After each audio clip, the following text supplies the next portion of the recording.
je vous propose 5 étapes pour vaincre la peur d'échouer. Bonjour, je suis ravie de vous retrouver pour cette nouvelle capsule. Je suis Vanessa Millet, coach philanthrope, conférencière, et j'accompagne toutes les personnes qui le veulent à améliorer leurs relations, à mieux s'affirmer face aux autres, à développer leur impact à l'oral, à faire des prises de parole rayonnantes et à développer leur confiance en soi. Alors si vous avez envie de vivre un accompagnement, une formation avec moi, eh bien je vous invite à prendre rendez-vous. C'est possible à distance depuis chez vous et vous retrouverez tous les détails sous la vidéo.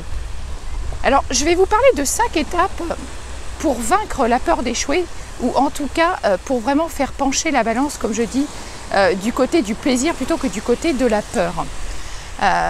Ça vous est déjà arrivé, ça nous est à tous arrivé de renoncer à un projet, à une idée, parce qu'on ne s'en sentait pas capable, on avait l'impression de ne pas être à la hauteur, et du coup on a abandonné, on a renoncé même parfois à des rêves qui pourtant étaient très très importants pour nous. Et ça c'est très destructeur, parce que vraiment ça va nous limiter dans nos capacités, dans la croyance qu'on a de nous-mêmes, et c'est assez dévastateur en fait. Donc 5 étapes assez simples en fait. Eh bien je vais vous demander de repenser comme ça à une situation. Rappelez-vous une fois où vous avez renoncé comme ça à un projet, à une idée qui vous tenait à cœur pourtant, mais par peur d'échouer et de ne pas être à la hauteur. Remémorisez-vous cette expérience.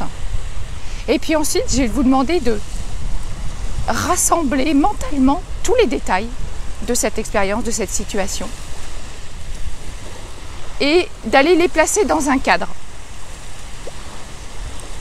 Un exemple, ça peut être qu'un jour, vous ayez refusé une promotion, quelque chose d'important, parce que vous ne vous sentiez pas justement à la hauteur de la tâche, que vous craignez de ne pas avoir les compétences requises. Prenez l'exemple pour vous d'une situation que vous avez lâchée, d'un projet que vous avez abandonné par cette peur de ne pas réussir. La deuxième étape, eh bien, vous allez observer cette image que vous avez mise dans un cadre. Et vous, voilà, vous regardez de l'extérieur et vous regardez tous les détails de cette image, et vous allez vous demander qu'est-ce qu'elle vous enseigne en fait, cette expérience. Qu'est-ce que vous pouvez en retirer? Qu'est-ce que vous apprenez de ça? Et vous allez vous focaliser en fait sur des détails ou sur quelque chose que vous avez minimisé, ou au contraire que vous avez surdimensionné. On ne se rend pas compte à quel point il y a des choses qu'on minimise comme ça, et puis d'autres qu'on va extrapoler. Ensuite, la troisième étape, eh bien, vous allez prendre de cette expérience une qualité.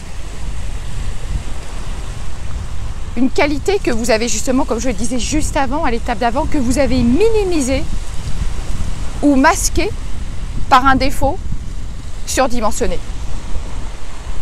On ne s'accorde pas assez de valeur, on ne se rend pas compte de toutes les qualités, de toutes les compétences qu'on a. Par contre, dès qu'on a un défaut, alors lui, voilà, on l'extrapole, on le surdimensionne, on en fait quelque chose de bien plus qu'il n'est, alors que c'est notre qualité qui est bien plus importante. La quatrième étape, eh bien, vous allez faire un focus sur cette qualité que vous avez trouvée. Concentrez-vous dessus. Plongez-vous dans cette qualité. Et ensuite, vous allez lui associer une musique.